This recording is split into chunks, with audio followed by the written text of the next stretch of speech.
Hello everyone, welcome back to the channel. Today I want to talk to you about these brake lines. We're going to be replacing them. Now I did buy some steel brake lines, and as you can see there, it is damaged. They were eaten away by the brake fluid, and this is a common theme on the E39s, E46s.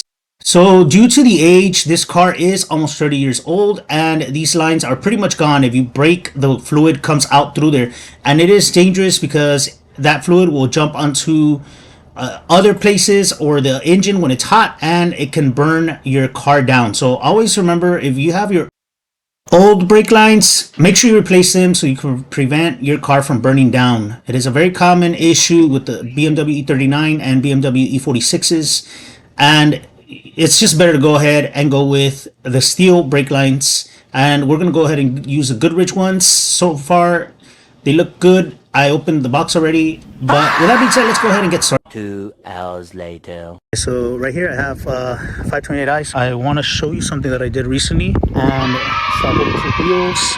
I've had them for a while, but I really didn't get into putting them on. So we got some Michelin tires for this one. Looks pretty nice. So let me know what you guys think, how it looks. I think it looks pretty nice. I don't know.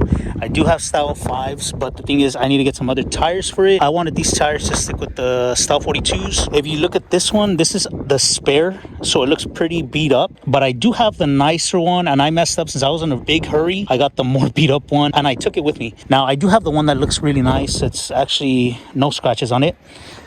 I'm really liking these Style 42s on the silver. It is looking very, very nice. I really like them. I don't know, it just goes with the car. Like that body right there. I do have that piece, and I'll be doing that. I'm going to do a separate video where I'm just going to do kind of like a speed run in a way. All the things that I need to replace that I have. I have all the fog lights as well. And today, like I said, we're going to be replacing steel brake lines. Justin's going to take care of that. He's an expert in that. But overall, the car runs great. Everything else is running great. It's just that issue with the brake lines. All right, Justin, what's up, bro? What's going on? What's up? Let's start with this Corvette. What's going on with this? This is a pretty cool color. It's a cool car. It actually recently got wrapped. Okay, nice. That's kind of the reason why it's here. Yeah. Sadly, I mean, sometimes it happens with all these vehicles where they take them apart to wrap them and stuff like that, and it seems to be there might have been an issue. It might have already had the issue before. Yes. But there's an issue with the rear camera. It's not it's not turning on when you put it in reverse. So the bumper's just like on right now with no bolts. Okay. After inspecting it, it's a coaxial wire, so it's not a straightforward repair. So we went ahead and ordered the harness for it, the rear harness. It actually does a lot more than just the rear camera. Yes. But that's why it's here. I guess the bumper got removed, and they might have pulled on that cable. Or the thing about it is that it can get repaired. Yeah, that is. Yeah, the wire came out of the connector. Yeah. It takes a special tool to put it back together. So we just got the harness used off eBay for a couple $100. Yeah, sometimes you got to go that route, man. You got to save money somewhere. Yeah, could have been worse. Besides that, this thing is flawless. Obviously, it doesn't need anything. Yeah. It's a looker, of course. Yeah, pink. The owner is a girl, and yeah, that's a pretty good one here. BMW has a pink that looks pretty nice. Oh, I think it's maybe fuchsia. I don't know. I'm not. The new ones on the newer, it's like a pinkish, but not fully pink. But it looks really nice. It kind of reminds me of that old Mary Kay edition Cadillac or something. Kind of like that color. No, but this color looks super nice, dude. Like it's like insane. It's a metallic color, and it has like a mix of pink with something else. I'd have to look it up. I have to look it up too, because I can't. That X5M over there. Yeah. That one had a catastrophic failure. I see it. Yeah, I see it now. You can probably put the camera on there, and you can see it. Oh yeah. Apparently, the customer was driving down the highway for the front differential coming out of the transfer case. It looks like the U-joint failed. Wow. And of course, going 60, 70 miles per hour, that drive shaft just flapped around everywhere. Scary. Yeah, it flapped around everywhere. Wow, it has some carbon fiber though. Yeah, this is the nice one, X5M, and this is the nice one. Yeah, it's got the nice seats. It's got carbon fiber. This is some real nice carbon fiber. Yeah. Wow. And it has a nice seats. It really wreaked havoc. Broke the transmission case. The transfer case is damaged. Obviously, the drive shaft, part of the exhaust got damaged also. So I like how these look from the back. Yeah, no, they're amazing. I mean, it is the S63R engine, which is the V8 twin turbo, the upgraded, the expensive one. Yeah, the expensive one, the one that likes to get babied all the time. Yeah. Yeah, no, it's really good. We actually had done some service right before it left. He had a little accident. The rear airbags had popped. slipped. He went over a bump or a pothole. But the repair facility that should not be named did the replacement, but they couldn't get it to work. They brought it. That's how the customer found us. Brought it over here, and we did a little bit of coating, and it started to work. We got it to work again, and that's how we met this customer. Actually, sadly, that the second visit it was a catastrophic failure like it went through. Yeah, it's that's a big brakes too. Yeah, pretty nice. The big expensive brakes. Yes, yeah, the big expensive brakes. Yeah, so $1,400 rotors. No, my gosh. Oh yeah. Remember, everybody, you buy an M, you're gonna get M prices for them M parts. You're gonna buy the premium. You're gonna get the premium sticker. 528. Yeah, it's there. Needing some brake lines, some brake hoses. Yeah, it's known for this stuff. Yeah, so it's a common issue that you get. I think the hood's open, so let's go ahead and open it real quick. Yeah, it is. Yeah, so this thing is pretty common, and E46 and E39. This right here, and you can see it's pretty bit up. So and you had actually just done the brakes. Rotors. Yep, that's probably why it got good pressure now, and it's gonna find its next weak point. Yeah, its next weak point. And you know what? If you want to touch real quick on that, that's an important thing. Pretty much all systems renew something, and then eventually the weakest point will follow right behind it. Right. In this case, brake lines. So you got fresh pads and everything. You're demanding more from the braking system. So if there is a weak point, it'll find it. Actually, cooling systems too. I mean, you fix all these. We have the issue with the cooling. You had to get something else. Another part, I believe it was this over here. Yeah. So I think the tank, right? We got the tank for it. Yeah, the tank, and then you had to replace this part right here because it started leaking from there. Yeah. There's a little adapter that goes there. Hey, and replacing these hoses shouldn't be a big deal. And of course, you got the kit. We're gonna do all the lines. Yeah, all the lines. And so I don't want to be honest here. I was trying to do it myself in a way, and then I started, messing with this, putting some WD-40, and I just felt like I was gonna bend these and break them. I was like, nah, not gonna do it. It's gonna come out more expensive. Yeah, it gets pretty tricky. It gets pretty tricky, but I mean, having the right tool, flare nut wrenches, and the flare nut wrenches. If you do it too hard, you're gonna bend this, and you're gonna be stuck having to replace this. It's just a whole big issue. Yep. Even sometimes having the right tools can get pretty tricky. Yeah. We use heat. We use WD-40 or any whatever. It is. I've seen all types of tricks, and some work, some don't. But I mean, you just gotta try everything until you get done.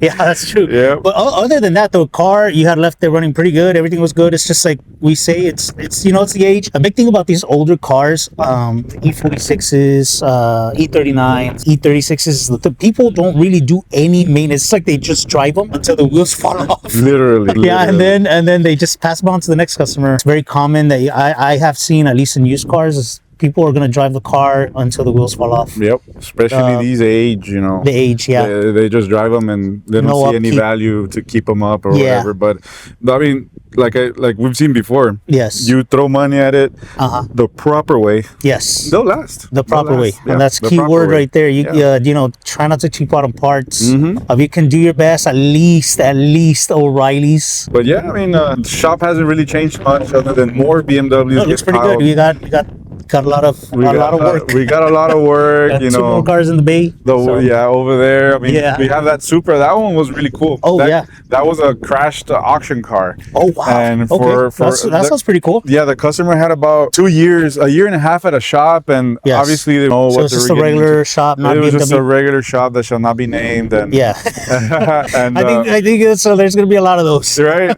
Well, this one didn't have steering, and there was a bunch of stuff going on with it. Obviously, they replaced the rack and pinion, and they couldn't get it to work. They needed programming and coding. So we helped the customer out with all of that. We changed the crank pulley on it because the crank pulley got damaged and it was wobbly. The AC didn't work, of course, because the harness got pulled away whenever it was involved in an accident. Customer provided us with a new harness, and that wasn't the end of the story. This one was a pretty interesting one too, because this part right here for this AC pressure sensor, this was missing. This is we did this. It got pulled from the inside, so there was no pigtail. This was actually connected there, but this is for something else. So it was non-existent. Like really wondering what went in there, why is it not working? And obviously, after diagnosing the AC system, I noticed that the AC was looking for pressure. And if we know anything about ACs, and that goes through all vehicles, if the AC module is not seeing AC pressure, not gonna turn on your AC. So we had to find wires. We found the wires. Then using BMW software, we found the correct way to wire it up. I actually had this connector on another harness back there from another parts vehicle that we have. So we had the connector in stock. Nice. Yeah. We just built the wire ready to go. We hooked it up correctly, soldered the wires, and AC works. Nice, that's pretty cool. Yeah. So, I mean, it's pretty interesting. Maybe I'll ask you off camera how much it was, but that's another thing you've talked about. It'd be, it's pretty cool maybe to eventually get a crash car and turn it into a project car eventually. And I have really heavily been thinking about that, especially like maybe with an R8 or even this. This would be pretty cool definitely. to I know for sure BMWs, I mean, yes, we can do all kinds of swaps and stuff and replace motors and stuff because we have the softwares for the coding and the programming. And that's usually what the trick is with these because it is true. I mean, a lot of these parts, everything is kind of straightforward. The Germans really know what they're doing as far as mechanical. It's just not knowing exactly how the programming and the coding works. But as soon as you get it, I mean, you can do whatever you want with them. This is going to be a pretty cool thing to see once it's, put together. And that's where it's at right now. We're just going to replace one control arm, and, another hose, intake hose over there. Customer's going to take it to the body shop. They're going to put headlights and brackets, everything back together, and then we'll probably see it back over here for any related sensor issues. Yes, any little, it's still going to have, things that you have to height level sensors. Pretty cool. But yeah, no, this one's a pretty cool one. Actually, this one's a 2020. It's a launch edition. Wow. So it's a cool. Yeah, I noticed. I think it has red interior. Yeah, it's got red interior and it's got a badge. I think it's closed. We do have a little mixed bag of stuff. There's GMC that we try not to take in, but the customer does have 2 BMWs, and this one's another relatives, and we just help them out. Give them a little diagnosis, but it does need timing chains and needs a lot of stuff. Same thing with Mr. Thomas here. He needs a engine harness on it, and it's hard because it's not our forte. And the customer understands, but still rather have us look at it than another shop that should not be named. I mean, that's another thing. Always keep in mind when you're going to take something and it's going to be pricey, because it is pricey. It is pricey. It's better to take it with somebody that knows. Justin knows pretty good what he's doing. He works in exotics, so if he works in exotics, hey, I try my best. I think you're pretty good for everything. I know. I see you have a Porsche SUV. Yep, we got that Cayenne. We got another Mercedes Benz. Kind of have it dialed down already, but we're talking with the customer. Customer's probably doesn't want to deal with it no more. This other 335 and 54, really pretty decent shape. It just maintenance stuff and Mazda Speed 3 again, part of the mixed bag of stuff that we got going on. Little quirks here and there. That's pretty cool because you don't see a lot of these Speed 3s. And I remember back in the day, these things came out on magazines and stuff. They got awards for best direct injected engine of the year. So I remember I used to want. Now that I see it, I'm like, whatever. I'm okay. I know. I see E46s. So there's quite a few there. Valve cover on that one. The wagon out there. This one over here, the wagon. We need to get that wagon with some suspension. Yes, so we can get it out of here.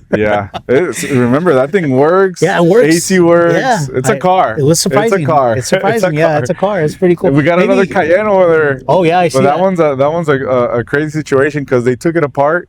They didn't put it back together. I hate that's why it's over there. That's one of the biggest pet peeves. If you do that and then you bring it to you, that's like it's gonna be like a puzzle. It's to put 4 times harder to get it rolling. Exactly. So those are the type of jobs that we don't promise. We don't get timelines. We don't promise anything because obviously we do have the volume, the regular volume plus other projects like those. It just makes it real hard for us. And at the end of the day, it's you have to make money. You cannot be in business to not make money. That's just non-existent. Exactly.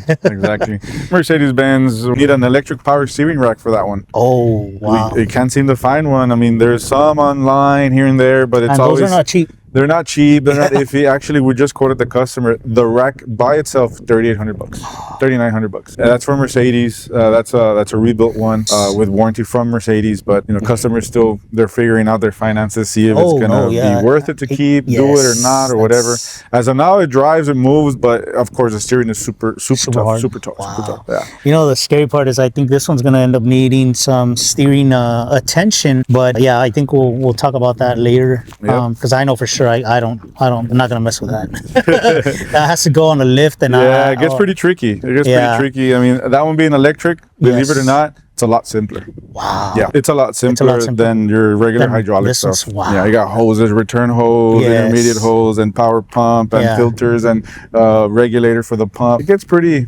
That's interesting. Yeah. I mean, there's projects that maybe me and you will talk off camera that I've been thinking about, but yeah. Most definitely. Especially with the E30. I have a convertible E30, and I know I've been kind of wondering maybe what engine to get in there, and something more modern than the regular. I've seen a lot of people do N20s or N55s and stuff, and like I said, those are, I mean, not saying straightforward to put in anything, but the way they work and the computers, it's a lot simpler to throw them in than anything else, especially because we understand them. Yeah, because I mean, if you got more experience on that, then that for sure it's gonna be easy. 8 HP transmission, 8-speed. Yeah, dude, that would be so cool. One of these older cars. Yeah. I mean, it would be so cool. So the E34 actually kind of just not really raced, but I kind of went against some guy in a newer Mustang GT. Yeah. And he would beat me, of course, but he was so slow to the pedal. And he left him behind. No. And he tried to like keep up with me, and then I let go of the gas, and he caught up to me, and he was like, hey, again, and I'm like, nah, I'm good. I know I'm gonna lose. You know, it's a 10 speed. Yeah. It's a V8, of course, and mine is a V8, but it's an older. Of course, it's not gonna win.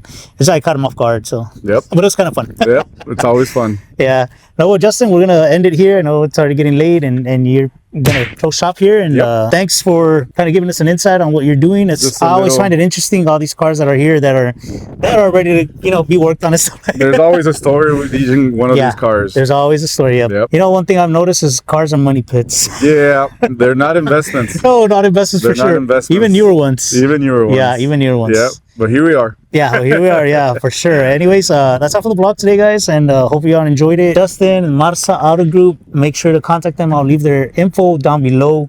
He's local here to the Rio Grande Valley, and you work on basically everything. Yeah, BMWs. So BMWs mainly. This is your BMW one-stop shop. His E90, which is very nice, wide body right there, and you rarely see these E90s nicely sorted out, unlike mine.